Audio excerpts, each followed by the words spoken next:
होने वाले 2024 के लोकसभा चुनाव में नीतीश कुमार यूपीए की तरफ से संयोजक की भूमिका में होंगे। न्यूज 24 को मिली सूत्रों से जानकारी के मुताबिक आज तकरीबन सवा घंटे तक चली मल्लिकार्जुन खड़गे के आवास पर इस बात पर सहमति बनी कि नीतीश कुमार आने वाले वक्त में यूपीए की तरफ से लाइक माइंडेड पार्टियों को अपने साथ जोड़ने में महत्वपूर्ण भूमिका निभाएंगे। तकरीबन सवा घंटे की इस बैठक में राहुल गांधी के साथ मल्लिकार्जुन खड़गे, सलमान खुर्शीद, बिहार के प्रदेश अध्यक्ष जेडीयू के ललन सिंह समेत तमाम नेता मौजूद रहे। इस बैठक के बाद राहुल गांधी और मल्लिकार्जुन खड़गे ने कहा कि ये बैठक विपक्ष जोड़ों के लिहाज से ऐतिहासिक रही। अब सबकी नजरें हैं कि नीतीश कुमार कब औपचारिक तौर पर यूपीए के संयोजक होंगे और किस तरीके से राष्ट्रीय भूमिका के तौर पर नीतीश कुमार 2024 में बीजेपी को मजबूत पटकनी देने की रणनीति तैयार करेंगे। कैमरामैन संजय राहुल के साथ ऋषिकेश कुमार, न्यूज 24 दिल्ली। कर्नाटक विधानसभा के 224 सीटों में से बीजेपी ने 189 सीटों पर अपने उम्मीदवार की घोषणा कर दी है। जातीय समीकरण भी बीजेपी ने खूब साधे हैं, लेकिन अब बगावत का झंडा भी बुलंद होने लगा है। पूर्व मुख्यमंत्री और 6 बार के विधायक जगदीश शेट्टार ने बगावत का झंडा उठा लिया है। उन्होंने साफ तौर पर कहा कि पार्टी से उन्हें फोन आया था कि वो चुनाव न लड़ें, लेकिन उन्होंने कहा वो किसी भी कीमत पे चुनाव लड़ेंगे, घर बैठने का सवाल ही नहीं उठता। उन्हें पहले से भी अगर बताया गया होता तो वो इस पर विचार करते। जो तरीका पार्टी ने अपनाया वो जायज़ नहीं है, लिहाजा उसके बाद जगदीश शेट्टार को दिल्ली बुला लिया गया है और आज शाम वो पार्टी आलाकमान से मिलेंगे। इसके अलावा लगभग 20 ऐसे विधायक हैं जिनका टिकट चाहे तो कटा है या उनकी सीट बदली गई है, वो लोग भी बगावत का झंडा उठा चुके हैं। कर्नाटक में व्यक्ति विशेष पॉलिटिक्स में आम जनता भी ज़्यादा रुचि रखती है, इसलिए वहाँ की बगावत को साधना भी आसान नहीं है। और अगर बगावत नहीं साध पाए तो फिर दक्षिण में बीजेपी का एकमात्र किला, एकमात्र दुर्ग जो है वो कर्नाटक की सत्ता, उसको वो कैसे बचाएगी, ये देखना दिलचस्प होगा। कैमरामैन अजय के साथ कुमार गौरव, न्यूज़ 24 दिल्ली। राजस्थान के पूर्व उप मुख्यमंत्री सचिन पायलट को दिल्ली तलब किया गया है। आलाकमान के मना करने के बाद भी जयपुर में दिए धरने के बाद ऐसा किया गया। इस बीच राजस्थान कांग्रेस के प्रभारी ने कांग्रेस अध्यक्ष मल्लिकार्जुन खड़गे से मुलाकात की है। राजस्थान के पूर्व उप मुख्यमंत्री सचिन पायलट और मुख्यमंत्री अशोक गहलोत के बीच तनातनी जग जाहिर है।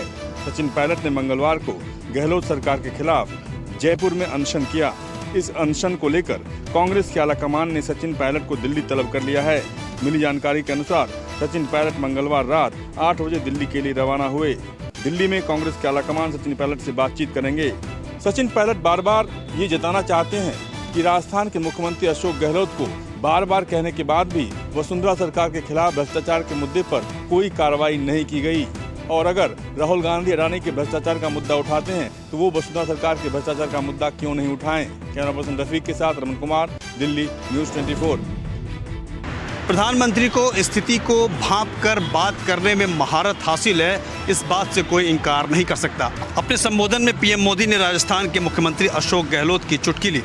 पीएम मोदी ने कहा, मैं अशोक गहलोत जी का विशेष रूप से धन्यवाद करना चाहता हूं, क्योंकि उन्होंने इस संकट और राजनीतिक आपाधापी के बीच समय निकाला और इस कार्यक्रम का हिस्सा बने। पीएम मोदी ने आगे कहा, अशोक जी के तो दोनों हाथों में लड्डू हैं। रेल मंत्री के साथ ही रेलवे बोर्ड के चेयरमैन भी राजस्थान के ही हैं। पीएम ने कहा, मैं अशोक जी का धन्यवाद करना चाहता हूं कि जो काम आज़ादी के इतने सालों में नहीं हुआ वो उन्होंने मेरे हाथों करवा दिया। आज भी प्रधानमंत्री मोदी ने अपने संबोधन में यही किया। राजस्थान की सियासत में जो कुछ भी हो रहा है उससे जोड़ते हुए जो जो बातें उन्होंने कही, जाहिर सी बात है कि राजस्थान की सियासत के लिए एक मैसेज देने की कोशिश की गई है। कैमरामैन अमित राय के साथ प्रशांत देव, न्यूज़ 24। राजस्थान को भी अब देश में ही बनी semi high speed Vande Bharat express train मिल गई है। पीएम नरेंद्र मोदी ने वर्चुअल कॉन्फ्रेंस के जरिए देश की इस 15वीं ट्रेन की शुरुआत की है, जो कि अजमेर से लेकर दिल्ली तक चलेगी और इससे यात्रा की दूरी करीब 1 घंटे तक कम हो जाएगी। जयपुर में आयोजित एक कार्यक्रम में राज्यपाल कलराज मिश्र, मुख्यमंत्री अशोक गहलोत, रेल मंत्री अश्विनी वैष्णव सहित कई बड़े लोग मौजूद थे जब इस ट्रेन को हरी झंडी दिखाकर रवाना किया गया। इस मौके पर आयोजित कार्यक्रम में राजस्थान के मुख्यमंत्री अशोक गहलोत ने पीएम नरेंद्र मोदी से राजस्थान के बांसवाड़ा टोंक और करौली जो कि जिला मुख्यालय है वहां के लिए रेलवे लाइन की मांग की। पीएम नरेंद्र मोदी की ओर से साफ कर दिया गया कि राजस्थान को 2014 से पहले जहां रेलवे बजट में से केवल 700 करोड़ रुपए ही मिलते थे, अब वह 14% तक बढ़कर 1900 करोड़ रुपए तक पहुंच चुका है। कैमरामैन विजय सिंह के साथ श्रीवत्सन, जयपुर न्यूज़ 24। पंजाब के बठिंडा मिलिट्री स्टेशन पर आज सुबह 4:35 पर एक शूटआउट हुआ जिसमें 4 आर्मी के जवान जो हैं उनकी मौत हो गई है। इस वक्त हम बठिंडा के मिलिट्री स्टेशन के बाहर हैं। आप तस्वीरों में देख सकते हैं कि किस तरह से इस पूरे एरिया को सील कर दिया गया है। मिलिट्री के जो जवान हैं वो यहाँ पर तैनात हैं और साफ तौर पर आप देख सकते हैं किस तरह से कटीली जो यहाँ पर रखा हुआ है कि ताकि कोई भी गाड़ी इसको क्रॉस करके ना जा पाए। साफ तौर पर मिलिट्री की तरफ से भी ये बयान दिया गया है कि जो 4 लोगों की मौत हुई है वो सभी सेना के जवान थे और आर्टिलरी यूनिट में तैनात थे और ये भी बताया जा रहा है कि इन जवानों की जो मौत हुई है वो गोली लगने की वजह से हुई है। और इस वक्त जो सर्च ऑपरेशन है वो कैंट एरिया में और जो मिलिट्री स्टेशन है उसके अंदर लगातार चल रहा है। और मिलिट्री की तरफ से जो बयान जारी किया गया है उसमें साफ तौर पर यह भी कहा गया है कि 2 दिन पहले गायब हुए 28 कारतूस और 1 इंसास राइफल का भी जिक्र है और ये भी इस बात की आशंका जताई जा रही है कि जिस व्यक्ति ने जवानों के ऊपर फायरिंग की वो सेना का ही जवान हो सकता है। जो जवान जिसने इस पूरे घटना को अंजाम दिया उसकी गिरफ्तारी के बाद इस पूरे मामले से जो पर्दा है वो उठ सकेगा। बठिंडा से कैमरा पर्सन इंद्रजीत के साथ अमित पांडे, न्यूज़ 24। उमेश पाल हत्याकांड में नामजद अभियुक्त अतीक अहमद और उसके भाई अशरफ को यूपी पुलिस कड़े सुरक्षा घेरे में प्रयागराज लेकर आ रही है। अतीक अहमद को साबरमती जेल से तो अशरफ को बरेली जेल से प्रयागराज लाया जा रहा है। थोड़ी ही देर में ये दोनों प्रयागराज पहुंच जाएंगे। दरअसल अतीक अहमद और उसके भाई अशरफ पर उमेश पाल की हत्या की साजिश रचने का आरोप है। 24 फरवरी को हुए इस हत्याकांड के बाद से ही अतीक का बेटा असद, उसकी पत्नी शाइस्ता परवीन सहित तमाम शूटर फरार चल रहे हैं। ऐसे में यूपी पुलिस अतीक अहमद और अशरफ को कस्टडी रिमांड पर लेने का प्रयास कर रही है। फिलहाल यूपी पुलिस का शिकंजा अतीक अहमद और उसके परिवार पर कसता जा रहा है। अतीक अहमद के बाद उसके भाई अशरफ, अतीक की पत्नी शाइस्ता परवीन, बेटे असद के बाद अब अशरफ की पत्नी जैनब को भी उमेश पाल हत्याकांड में अभियुक्त बनाया गया है। कैमरा पर्सन धर्मेंद्र कुमार साहू के साथ मानस श्रीवास्तव, न्यूज़ 24। माफिया अतीक अहमद और उसके करीबियों पर ईडी का शिकंजा कसता जा रहा है। प्रयागराज समेत कई जगहों पर छापेमारी की जा रही है। Mafia Atiq Ahmed money laundering मामले में ईडी आज यूपी के करीब दर्जन भर जगहों पर छापेमारी कर रही है। फूलपुर, प्रयागराज, कसारी मसारी, कालंदीपुरम, 120 फीट रोड, अन्य जगहों पर छापेमारी की जा रही है। अतीक के करीबी और मददगारों के ऊपर ईडी का शिकंजा कस रहा है। उम्र कैद की सजा काट रहे अतीक अहमद के वकील खान सौलत हनीफ के घर ईडी की छापेमारी चल रही है। आपको बता दें, खान सौलत हनीफ को उमेश पाल अपहरण केस में उम्र कैद की सजा मिली हुई है और वो जेल में बंद है। ये छापेमारी सुबह 7 बजे से की जा रही है। कहा जा रहा है कि माफिया अतीक अहमद ने काली कमाई से करीब 1000 करोड़ से ज्यादा के आर्थिक साम्राज्य खड़ा किया है। उसी पर यह कार्रवाई की जा रही है। कैमरा पर्सन सचिन सैनी के साथ Manoj Pandey, Lucknow, news 24। Maharashtra state cooperative bank घोटाले में एनसीपी के दिग्गज नेता और पूर्व उप मुख्यमंत्री अजित पवार और उनकी पत्नी को बड़ी राहत मिली है। ईडी ने इस मामले में उस कंपनी के खिलाफ चार्जशीट दाखिल कर दिया है जो अजित पवार और उनकी पत्नी से जुड़ी हुई है।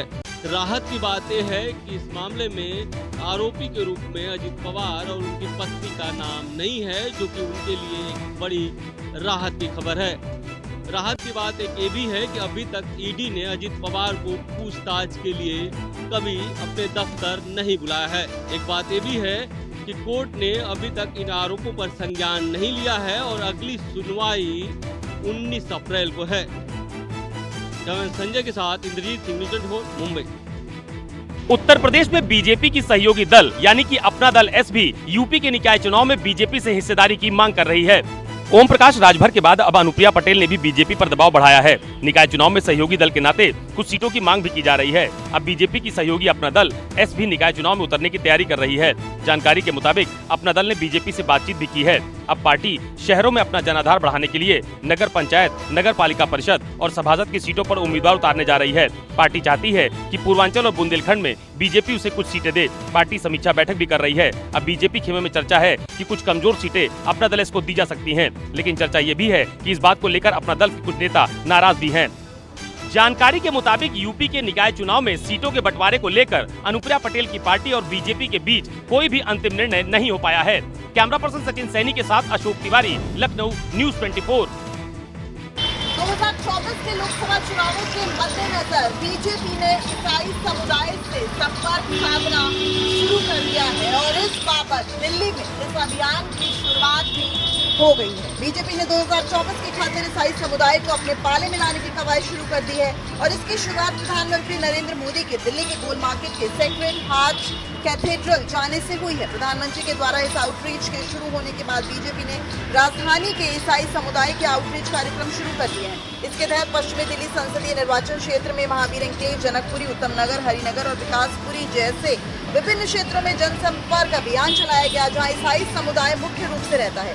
वहीं ऐसा भी माना जा रहा है कि कर्नाटक विधानसभा चुनावों में भी ईसाइयों के साथ संपर्क साधने की कोशिश बीजेपी कर रही है, क्योंकि ऐसा माना जा रहा है कि कर्नाटक विधानसभा चुनावों में भी ईसाई समुदाय का एक अहम भूमिका है, लेकिन बीजेपी उन्हें अपने पाले में लाने की कवायद को शुरू कर चुकी है।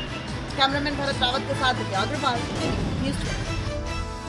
चुनावी साल में सीएम शिवराज ने नवनियुक्त शिक्षकों को लेकर एक बड़ा फैसला किया है। सीएम शिवराज ने न सिर्फ पिछली कमलनाथ सरकार पर निशाना साधा, बल्कि कमलनाथ सरकार के दौरान लिए गए उस फैसले को भी पलट दिया, जिसमें यह तय किया गया था कि नवनियुक्त शिक्षकों को 4 अलग अलग स्लैब में सैलरी दी जाएगी। पहले साल 70%, दूसरे साल 80%, तीसरे साल 90% और चौथे साल 100% सैलरी ये तय की गई थी। लेकिन अब इसको पलटते हुए सीएम शिवराज ने साफ कर दिया है कि अब शिक्षकों को 2 स्लैब में सैलरी दी जाएगी, जिसमें पहले साल 70% और दूसरे साल 100% सैलरी दी जाएगी। सीएम हाउस में नवनियुक्त शिक्षकों के प्रशिक्षण शिविर के दौरान ये कहा गया। इस दौरान जो चयनित शिक्षक हैं उन्हें नियुक्ति पत्र भी बांटे गए और पीएम नरेंद्र मोदी भी इसमें वर्चुअली जुड़े। प्रधानमंत्री नरेंद्र मोदी ने कहा कि शिक्षकों को अपने अंदर विद्यार्थियों को जीवित रखना चाहिए और यही उनके अंदर का जो विद्यार्थी है वो उन्हें ऊंचाइयों तक पहुंचाएगा। कैमरा पर्सन कमलेश व्यास के साथ विपिन श्रीवास्तव, न्यूज़ 24, भोपाल। 25 अप्रैल को होगी राहुल गांधी की पेशी। पटना के एमपी एमएलए कोर्ट में राहुल गांधी की पेशी होगी। कोर्ट ने दोनों पक्षों को सुनने के बाद यह फैसला लिया है। बीजेपी के राज्यसभा सांसद सुशील मोदी ने 2019 में राहुल गांधी के खिलाफ पटना में मामला दर्ज कराया था। इसको लेकर अब पटना के एमपी एमएलए कोर्ट ने 12 अप्रैल को राहुल गांधी को उपस्थित होकर अपना पक्ष रखने का सम्मन जारी किया था, जिसके बाद आज राहुल गांधी कोर्ट नहीं पहुंचे और उनके वकील ने कोर्ट से इस मामले में सुनवाई को लेकर कोर्ट से अगली तारीख की मांग किया था।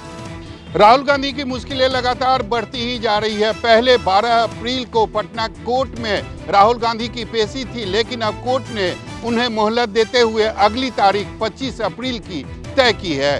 कैमरामैन ऋषि के साथ सौरभ कुमार, पटना, न्यूज़ 24। केंद्रीय रक्षा मंत्री राजनाथ सिंह ने आज रक्षा, वित्त और अर्थव्यवस्था के क्षेत्र में देश का अगला कदम क्या होगा, इसे लेकर आज एक सम्मेलन का उद्घाटन किया है। जानकारी के मुताबिक इस सम्मेलन का आयोजन भारत का रक्षा मंत्रालय वित्त विभाग कर रहा है। इस सम्मेलन में रक्षा क्षेत्र में स्वदेशीकरण और आत्मनिर्भरता के सरकार के प्रयासों को बढ़ावा देना है। भारत, जो कि दुनिया की सबसे बड़ी सैन्य ताकतों में से एक है, इन दिनों अपनी सैन्य जरूरतों की पूर्ति के लिए खरीदे जाने वाले किसी भी प्रकार के उपकरण का भारत में निर्माण करने की नीति पर काम कर रहा है। आने वाले सालों में उसका उद्देश्य भारत में बने हथियारों को निर्यात करना भी है। आपको बता दें कि मेक इन इंडिया के तहत भारत भी कई हथियारों को निर्माण कर रहा है और वित्त के क्षेत्र में और रक्षा के क्षेत्र में कैसे ज्यादा से ज्यादा रोजगार इसमें मुहैया कराया जा सके और ज्यादा से ज्यादा दूसरे देशों को हम हथियार बेच सके, इसको लेकर सरकार का मंथन लगातार जारी है। कैमरा पर्सन राणा अविनाश के साथ पवन मिश्रा, न्यूज़ 24, दिल्ली। दिल्ली के सादिक नगर इलाके के द इंडियन स्कूल में आज सुबह उस समय हड़कंप मच गया जब यहां पर एक ईमेल के जरिए सूचना मिली कि स्कूल में बम रखा हुआ है, जिसके तुरंत बाद जो स्थानीय पुलिस स्टेशन है डिफेंस कॉलोनी, उनको सूचना दी गई और उसके बाद पुलिस की टीम मौके पर पहुंची। बम डिस्पोजल स्क्वाड और एंटी सैबोटेज स्क्वाड जो है वो मौके पर पहुंचा और 3 घंटे से ज़्यादा जो है वो पूरा सर्च ऑपरेशन किया गया। पूरा स्कूल को प्रेमिसेस को खाली करा लिया गया और सबसे बड़ी बात है कि ये 6 महीने में दूसरा ऐसा मौका है जब इस तरह की सूचना इस स्कूल को लेकर दी गई है। नवंबर के महीने में भी इसी तरीके की एक सूचना दी गई थी पुलिस को और पुलिस को कॉल किया गया था उस समय भी, और ये कहा गया था कि स्कूल के अंदर बम रखा हुआ है। पुलिस का यही मानना है कि ये एक कोई हॉक्स कॉल है या फिर किसी की शरारत हो सकती है। लेकिन सबसे बड़ी बात है कि 6 महीने में दूसरी बार इस तरह की कॉल मिलना वाकई में ये सवाल खड़े करती है पुलिस की जांच पर भी। अगर 6 महीने पहले भी जब पुलिस को इस तरह की जानकारी मिली थी, अगर तभी पुलिस शरारती तत्व के खिलाफ कार्रवाई कर लेती तो इस तरह की घटना दोबारा ना होती। एमएसएन रफीक के साथ कोमल कौशिक, न्यूज़ 24 दिल्ली। एक गुमनाम कॉल से पटना एयरपोर्ट पर अफरा तफरी मच गई। दरअसल किसी शख्स ने फ़ोन कर कहा था कि पटना और दरभंगा एयरपोर्ट पे बम रखी हुई है। इस सूचना के बाद तुरंत आनन फानन में एटीएस की टीम पटना एयरपोर्ट पर पहुंची। उनके साथ बम स्क्वाड की टीम भी थी और लगातार पूरे एयरपोर्ट को खंगाला गया। इस दौरान डॉग स्क्वाड, बम स्क्वाड की टीम लगातार संदिग्ध वस्तुओं को ढूंढती रही। पार्सल रूम से लेकर जो यहाँ के जो पैसेंजर एरिया थे उन्हें वीआईपी लाउंज तक को यहाँ पे खंगाला गया और उसके बाद तमाम जगह पे मेटल डिटेक्टर से जो डॉग स्क्वाड की टीम थी वो यहाँ पे जांच करती रही। बाहर में लोगों को जांच किया गया और इस दौरान करीब 1 घंटे तक अफरा तफरी रही। इस दौरान कहीं से कोई भी संदिग्ध वस्तु नहीं मिला और उसके बाद पुलिस ने इस मामले में जो है जांच कर रही है और उस कॉल करने वालों की तलाश कर रही है जिससे ने ये फ़ोन किया था। फिलहाल इस पूरे मामले में जो जांच टीम है उसके कुछ हाथ नहीं लगा है। इसी तरीके से अफरा तफरी दरभंगा एयरपोर्ट पे मची थी, वहाँ भी जांच की गई लेकिन कहीं से कुछ नहीं मिला। कैमरामैन सनी के साथ अमिताभ ओझा, पटना न्यूज़ 24। कोरोना के मामले में लगातार रफ्तार दिखाई दे रही है। पिछले 24 घंटे में 7,830 मामले दर्ज किए गए तो वहीं 16 लोगों की मौत हो गई। आपको हम बता दें कि देश भर के अलावा राज्यों में भी जो है लगातार केसेस में इजाफा देख रहा है। देश की राजधानी दिल्ली की बात की जाए तो पिछले 24 घंटे में 900 से ज़्यादा मामले रिकॉर्ड किए गए हैं। वहीं 2 डेथ भी हुए हैं जिसमें से एक डेथ कोरोना की वजह से हुई और दूसरी जो डेथ है उसके लिए ये कहा जा रहा है कि मृत्यु किसी और वजह से हुई थी लेकिन उनमें कोरोना भी पाया गया। लेकिन सबसे ज़्यादा जो खबर आ रही है वो केरल और महाराष्ट्र से आ रही है जहाँ पर केसेस काफ़ी ज़्यादा है। साथ ही साथ आपको हम बताएं कि पॉजिटिविटी रेट जो है वो भी लगातार बढ़ती हुई दिखाई दे रही है। देश में जो पॉजिटिविटी रेट है वो 3 से ऊपर चली गई है। वहीं देश की राजधानी दिल्ली में जो पॉजिटिविटी रेट है वो 25 से ऊपर चला गया है। अभी हाल में जिस तरीके से सुप्रीम कोर्ट ने भी संज्ञान लिया है कि पॉजिटिविटी रेट को देखते हुए वहाँ पर मास्क को मैंडेटरी कर दिया गया है और ऐसे में जहाँ राज्यों में और किसी जोन में भी केसेस ज़्यादा दिखाई पड़ते हैं तो वहाँ पर कहा गया है कि आप जो कोविड प्रोटोकॉल है उसका पालन करें। कैमरा पर्सन विजय कुमार के साथ पल्लवी झा, दिल्ली न्यूज़ 24। अगले महीने मई में 22 से 25 तारीख तक श्रीनगर में होने वाली G20 की बैठक से पहले यहाँ केंद्र की जो MHA, IB और दूसरे एजेंसीज की सुरक्षा टॉप लेवल टीम पहुंची थी। उन्होंने यहाँ श्रीनगर में पुलिस और पैरामिलिट्री फोर्सेस व खुफिया एजेंसीज के साथ एक डिटेल्ड बैठक की। सूत्रों की माने तो इस बैठक के दौरान फैसला हुआ है कि जो दिल्ली से एक स्पेशलाइज्ड फोर्सेस की टीम भी इस इवेंट के लिए यहाँ श्रीनगर पहुंचेगी। इस बैठक का महत्व क्योंकि काफ़ी ज़्यादा है क्योंकि धारा 370 हटने के बाद जम्मू कश्मीर में ये पहला इतना बड़ा इंटरनेशनल इवेंट होगा और जो डेलीगेट्स की बैठक के अलावा उन्हें डल झील की साइट सीइंग के लिए और गुलमर्ग घूमने के लिए ले जाया जाएगा। उस रास्ते पर भी फोर्सेस की तैनाती काफ़ी पुख्ता रहेगी ताकि इस इवेंट के दौरान कश्मीर घाटी में श्रीनगर में किसी तरह की कोई गड़बड़ी न होने पाए। कैमरामैन जुबैर रशीद के साथ आसिफ साहब, श्रीनगर न्यूज़ 24। गुजरात के नडियाद में मिर्च मसालों के बड़े रैकेट का हुआ पर्दाफाश। गुजरात के फूड एंड ड्रग्स डिपार्टमेंट ने नडियाद की एक फैक्ट्री में छापा मारकर मिर्च, धनिया, हल्दी 12 तरह के मसालों की मिलावट के एक बड़े रैकेट का पर्दाफाश किया है। इसके साथ ही 62,000 किलो का माल जब्त कर कार्रवाई की गई है जिसकी कीमत 73 लाख बताई जा रही है। मिलावट की वस्तुओं में पिसा हुआ कागज, चावल का बुरादा, आटा व अन्य चीजें भी मिली है। आशंका है कि इन्हें मसालों में मिलाए जाने के लिए रखा हुआ था। मिलावट युक्त मसाले मेसर्स देव स्पाइसेस की ओर से तैयार किए जाते थे और उन्हें डी देव स्पाइसेस को बेचा जाता था। इसके बाद इस तरह के मसालों का निर्यात किया जाता था। मसालों में मिलावट के लिए सामान केरल और कोचीन से मंगाए जाते थे। उन्होंने बताया कि मेसर सतगुरु सेल्स कॉर्पोरेशन की होलसेल लोकल मार्केट में एक्स्ट्रा हॉट तेज मिर्च पाउडर, अप्पू ब्रांड मिर्च पाउडर, तीखा लाल, ज्योति तेज मिर्च जैसे ब्रांडों के नाम से बेची जा रही थी। जांच में बात पता चली है कि इन मिलावटी मसालों को विदेश भी भेजा जाता था। फिलहाल जब्त किए गए तमाम मसालों के नमूने चेकिंग के लिए लेबोरेटरी भेजे गए हैं और उसके बाद इन पर कानूनी कार्रवाई की जाएगी। कैमरामैन प्रभात के साथ भूपेंद्र सिंह, अहमदाबाद न्यूज़ 24।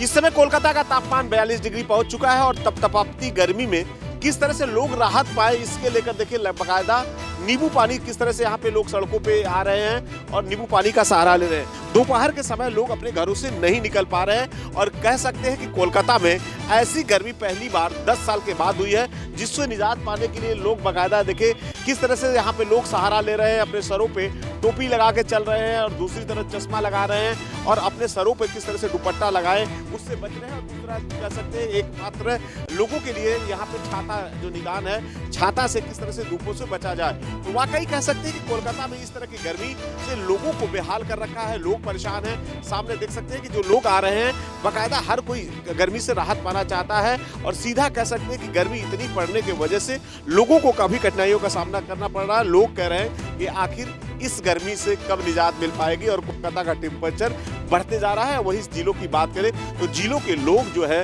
कोलकाता पश्चिम बंगाल के सभी जिले के लोग हैं दोपहर 12 बजे से 4 बजे तक नहीं निकल रहे हैं। मौसम विभाग ने साफ तौर पर कहा है कि आने वाले समय में और भी गर्मी का तापमान बढ़ सकता है। कैमरामैन विनोद के साथ मनोज पांडे, न्यूज़ 24 कोलकाता। आने वाले मानसून को लेकर मौसम विभाग ने एक राहत भरी खबर दी है। मौसम विभाग ने निजी एजेंसी स्काईमेट के दावे को खारिज करते हुए ये कहा है कि इस साल मानसून पूरी तरह से सामान्य रहेगा और बारिश की स्थिति औसत में से लगभग 96% के आसपास रहेगी। मौसम विभाग ने साफ कहा कि हालांकि ये बात साफ है कि इस साल अल नीनो जो है वो मौसम को इफेक्ट करेगा, लेकिन ये इफेक्ट इतना नहीं होगा कि जो मानसून है उसमें बारिश कम हो। हालांकि इससे पहले एक दिन पहले ही जो निजी एजेंसी है स्काईमेट उसने दावा किया था कि देश में 20% का जो इलाका है उसमें सूखे की आशंका हो सकती है और अल नीनो मानसून को इफेक्ट करेगा, जिससे बारिश की स्थिति बहुत खराब हो सकती है। लेकिन साफ तौर पर मौसम विभाग ने कह दिया कि मानसून पूरी तरह से सामान्य रहेगा। कैप्टन रफीक के साथ कमिल कौशिक, न्यूज़ 24 दिल्ली। जम्मू के सबसे बड़े सरकारी अस्पताल गवर्नमेंट मेडिकल कॉलेज में अब ह्यूमन आर्गन को ट्रांसप्लांट किया जा सकेगा। उसके लिए जम्मू में पहली मॉकड्रिल की गई है। ग्रीन कॉरिडोर बनाया गया है जीएमसी अस्पताल से लेकर एयरपोर्ट तक। आपको बता दें कि state organ and tissue transplant organisation के सहयोग से ये मॉकड्रिल की गई है और हम इस समय मौजूद हैं जम्मू के गवर्नमेंट मेडिकल कॉलेज अस्पताल में। आपको बता दें अब जो है जम्मू में उन मरीजों की जान बचाई जा सकेगी ह्यूमन ऑर्गन को ट्रांसप्लांट करके, और जम्मू के अस्पताल में अब जो है ह्यूमन ऑर्गन को ट्रांसप्लांट किया जाएगा। क्या कहना चाहेंगे इसको लेकर? ये एक बहुत अच्छी इच्छा है हमारी जीएमसी के स्टाफ की कि जो भी मरीज़ यहाँ पे आते हैं सर्विसेज में कोई कमी ना हो और कहीं भी अंतर्राष्ट्रीय स्तर पर जो सबसे अच्छा कहीं भी हो रहा है वो यहाँ पे भी हो। जम्मू मेडिकल कॉलेज की प्रिंसिपल डॉक्टर शशि सूदन शर्मा को जो बता रही हैं कि आज ये जो मॉकड्रिल की गई है मकसद यही है कि कितने कम समय में मेडिकल ऑर्गन को ट्रांसपोर्ट करके लाया जा सकता है ताकि कीमती जान को समय रहते बचाया जाए। कैमरामैन पवन के साथ पंकज शर्मा, न्यूज़ 24 जम्मू। म्यांमार की सेना यूक्रेन के राष्ट्रपति जेलेंस्की ने प्रधानमंत्री नरेंद्र मोदी को पत्र लिखा है। जेलेंस्की ने पीएम मोदी को पत्र लिखकर मदद की मांग की है। इस पत्र में जेलेंस्की ने पीएम मोदी से दवाओं और चिकित्सा उपकरणों की आपूर्ति करने का अनुरोध किया है। यूक्रेन के प्रथम उप विदेश मंत्री एमिन दजापरोवा ने जेलेंस्की द्वारा प्रधानमंत्री नरेंद्र मोदी के लिए लिखा गया एक पत्र भारत सरकार को सौंपा है, जिसमें दवाओं और चिकित्सा उपकरणों सहित अतिरिक्त मानवीय आपूर्ति का अनुरोध किया गया है।